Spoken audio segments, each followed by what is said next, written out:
1/5/2011 sports vlog. Now to start off with NFL news, the Jets steamroll over the Buffalo Bills 38-7, and because of this win and I think another team lost, I don't really remember them losing. I think it might have been Kansas City. The Jets are going to the playoffs, and they're going to face the Colts in the wild card game on January 8th. In other NFL news, the Giants defeat the Redskins 17-14, but they are not going to the playoffs. I don't know. I don't remember the stipulations, but the Giants aren't going to the playoffs, but the Jets are, so that's good. Now to NBA news. Rondo returned to the starting lineup. I don't remember when, but if you didn't know, Rondo was out for a few weeks. Caron Butler is out for the rest of the season. He just had surgery on, I think, his knee or something that he tore. Gallinari is out for 2 to 3 weeks because he stretched a tendon in his knee in the Pacer game.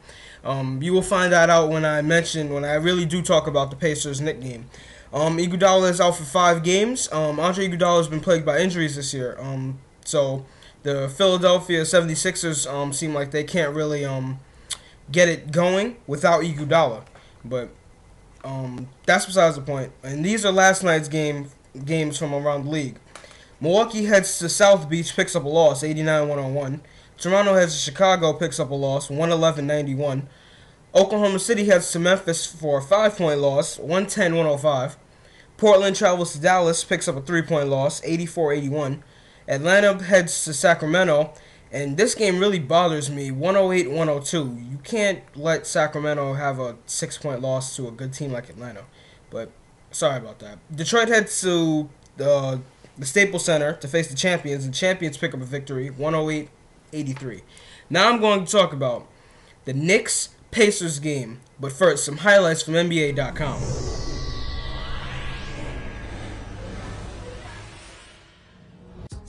Sunday matinee at the world's most famous arena, Pacers and Knicks. Former Pacers GM Donnie Walsh, now the GM with the Knickerbockers. Second quarter, Ronny Turioff with a block from behind on Roy Hibbert. Turioff, 4 blocks in his first 7 minutes of action on Sunday. A career-high tying 6 blocks on the afternoon. There's Danny Granger, hits the jumper, 19-10 at halftime. He would finish with 25 and a career-high 17 boards. Amari Stoudemire over Solomon Jones for the dunk and the foul. Stoudemire and the Knicks started off slow, but they got rolling in the second quarter. Then Danilo Gallinari backing down Mike Dunleavy, nice up and under.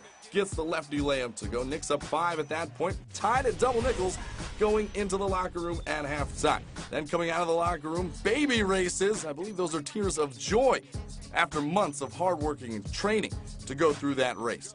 Back to the action on the court. Off the Raymond Felton miss. Darren Collison gets the running floater to go. 22 for Collison as he ties the game up at 65. This one back and forth through the third quarter. Wilson Chandler, time running down. Banks one off the glass from half court. Wilson's first field goal of the afternoon. Of the very garden-like variety. Knicks by 2 after 3. Headed to the fourth scary moment. Brandon Rush on the drive. Runs into Gallinari's knee, kind of buckles a little bit. He would leave the game, a sprained knee for Gallinari. Moving on without him, though, the Knicks, some good ball movement. Into the corner, Tony Douglas, Wilson Chandler, back to Douglas, knocks down the 3, ties the ball game up at 87, and then Tony Douglas returning the favor, finds Chandler in the corner. Knicks up by 3, 90-87. But the Pacers would come right back. James Posey open on the wing, knocks it down, tied at 90, under 4 minutes to play. As this one, going back to the old Pacers-Knicks rivalry, but too much Amari in the end. Working James Posey in the post for 2 there. And then showing out the outside game as the Knicks excited, a 5-point lead at that point, and more Amari. 3-point ball game, gets the dish from Tony Douglas, knocks it down over James Posey.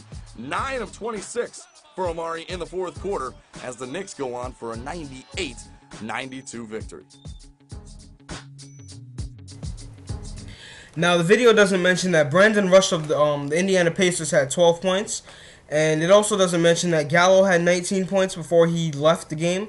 Felton added 14 points, only with 5 turnovers, which really wasn't good. Tony Douglas had 12 points and 7 assists. Fields and Chandler had 10 points each. Keys for this game for the Knicks, Amari Stoudemire became the closer again. Amari Stoudemire has been closing out the fourth quarter for the Knicks. So Amari Stoudemire is starting to be the go-to guy in the fourth quarter for the Knicks, because if you remember the video that I just showed you, Amari Stoudemire was driving to the basket a lot in clutch situations. And great defense really helped the Knicks in this one. A bad thing for the Pacers, why they lost the game, the Pacers shot 57.9% from the line. They were missing free throws, and that's not really good against a great free throw shooting team like the Knicks. And the Knicks really did take advantage of that, shooting, I think, like 72.1% from the line. But now I'm going to talk about the next Knicks game, which was yesterday. And this is an interesting one. Spurs at Knicks. But first, some highlights from NBA.com.